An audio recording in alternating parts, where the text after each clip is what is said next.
Centre Mohamed Hassan El-Ouazzani pour la démocratie et le développement humain. مركز محمد حسن الوزاني للديمقراطية والتنمية البشرية. Mesdames, Messieurs, chers professeurs, chers amis, au nom du Centre Mohamed Hassan El-Ouazzani pour la démocratie et le développement humain, je vous souhaite la bienvenue en ouverture de cette conférence. Aujourd'hui, nous allons traiter un sujet d'une importance vitale, la pénurie de l'eau, qu'on surnomme l'or bleu. Pour aborder ce sujet épineux, nous sommes heureux d'accueillir deux éminents professeurs qui nous ont fait l'honneur d'accepter spontanément notre invitation. En premier lieu, je remercie Monsieur le professeur Driss Ouazzar qui va nous entretenir d'une problématique qui lui tient à cœur sous le titre qu'il a proposé « L'eau, enjeux, défis, contraintes, quelles solutions ?» Notre conférencier est titulaire d'un doctorat d'État en mathématiques de l'Université Claude Bernard à Lyon. Il est professeur à l'école d'ingénieurs Mohammedia et membre de l'Académie des sciences et techniques de Rabat. Monsieur le professeur Ouazzar se propose de nous indiquer les moyens et les solutions que nos sociétés devraient s'atteler à mettre en œuvre pour une gestion efficace de l'eau et des ressources hydrauliques.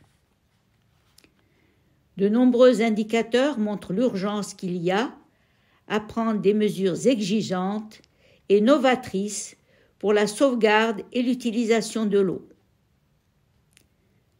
Dans l'histoire de l'humanité, l'eau a bénéficié de l'ingéniosité des hommes pour une exploitation rationnelle de cette précieuse source de vie. Ne dit-on pas que l'eau, c'est la vie ? Sans une exploitation ingénieuse et rationnelle de l'eau, l'humanité n'aurait jamais pu connaître les innovations techniques ni la révolution industrielle.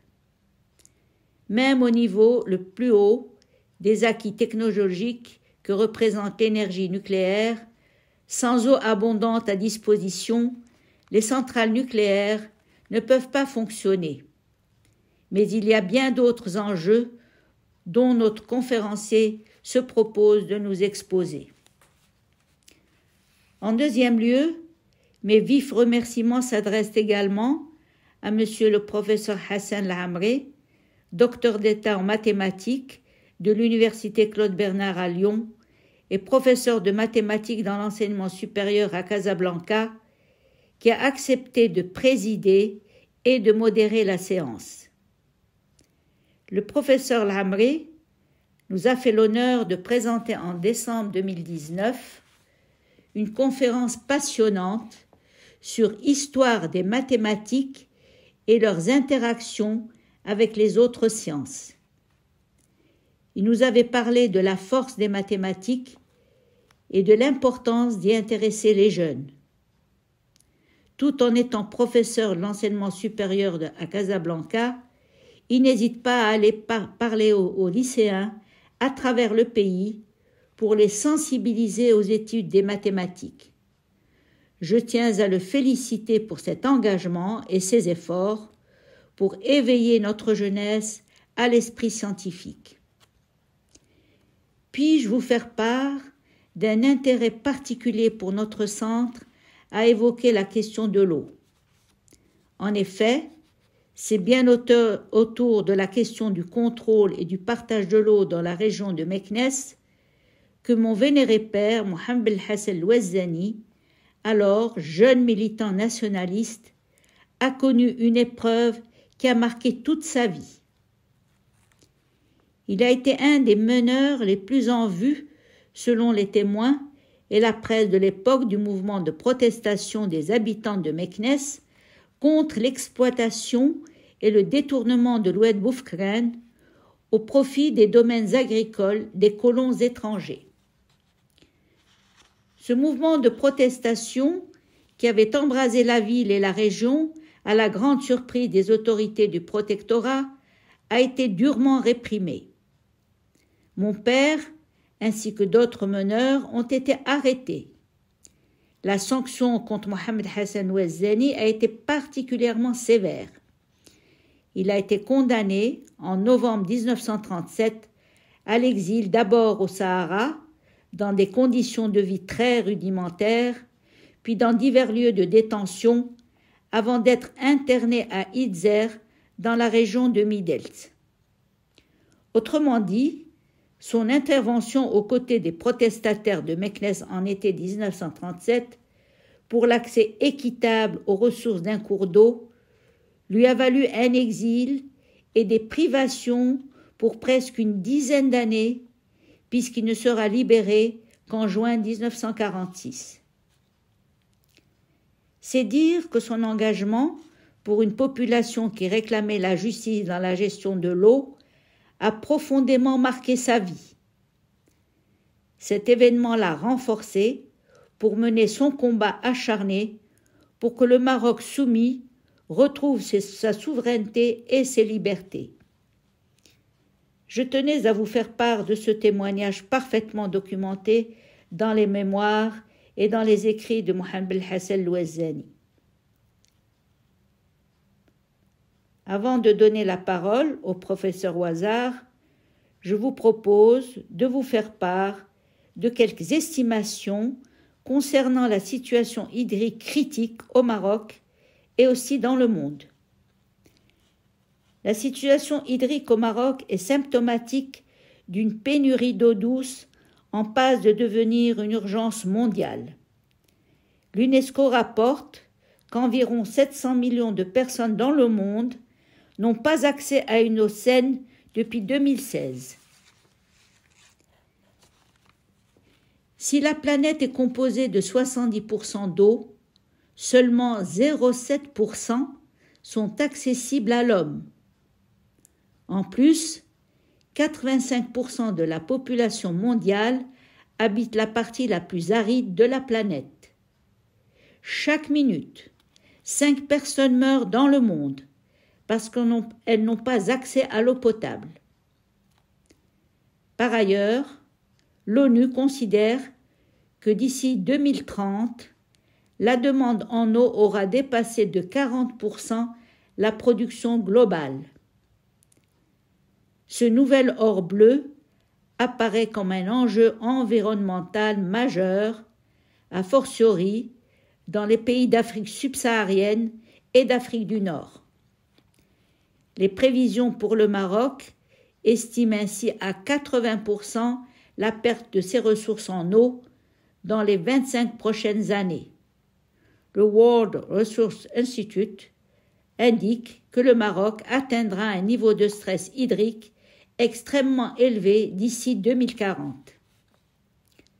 Selon l'ONU, le Maroc est déjà considéré en stress hydrique avec seulement 500 mètres cubes d'eau douce par habitant et par an, contre 2500 mètres cubes en 1960. C'est le manque de pluie et l'aridité naturelle de certaines régions du Maroc qui posent un problème crucial. La région du Dra Tafilelet, et plus particulièrement la ville de Zagora, souffre d'une gestion déficiente des ressources et ses habitants mettent en cause l'indifférence des autorités. Mais actuellement, des mesures d'urgence sont prises, surtout concernant l'eau potable. La raréfaction des pluies liées au réchauffement climatique et la surexploitation des nappes phréatiques sont effectivement des causes significatives de la pénurie d'eau douce, notamment dans la région du Dra Tafilelet, tout comme dans le Rif et à Hama. Au Maroc, la situation est préoccupante. Les besoins en eau ont augmenté, surtout depuis les 6 dernières années de sécheresse consécutive, selon la responsable de l'eau au sein de l'administration. Selon elle, le déficit en eau dépasse les 73% et le problème de la sécheresse a commencé dès les années 1980. Vu la poussée démographique, la demande en eau a augmenté. Les besoins de niveau de vie ainsi que les exigences ont aussi augmenté considérablement. L'impact du problème de la sécheresse s'est amplifié depuis plus de 45 ans. La situation est critique et pose un problème crucial qui intéresse tout le monde, à commencer par les usagers. Nous sommes tous acteurs dans cette crise.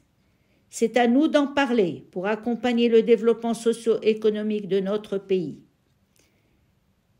C'est la raison pour laquelle il nous tenait à cœur d'aborder la question cruciale de l'eau au sein de notre centre.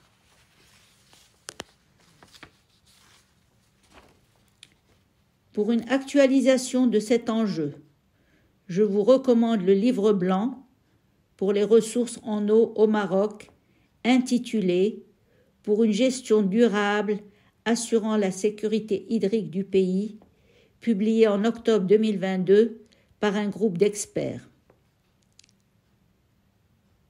Je ne doute pas que les interventions au cours de cette séance, ainsi que les questions et remarques des participants, vont nous apporter des réflexions et des propositions pertinentes.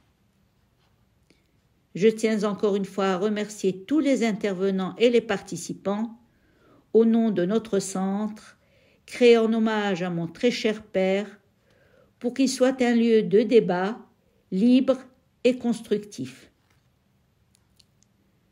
Selon nos pratiques, à l'issue des exposés, tous les participants sont invités à prendre part au débat. Je tiens à signaler que les exposés et le débat sont enregistrés et seront prochainement disponibles sur notre site web, ainsi que sur YouTube, LinkedIn, Facebook et sur X. C'est la raison pour laquelle il est important que les intervenants annoncent leur identité, nom et titre ou fonction pour que les auditeurs puissent mieux saisir les interventions. Toutes nos précédentes conférences en présentiel et en virtuel sont accessibles sur notre site web ainsi que sur les réseaux sociaux mentionnés. Enfin, je tiens vivement à remercier Mesdames Mahaz Telat et Merim Abou Abdillah, collaboratrices scientifiques de notre centre, pour l'organisation de cette conférence. Merci pour votre attention.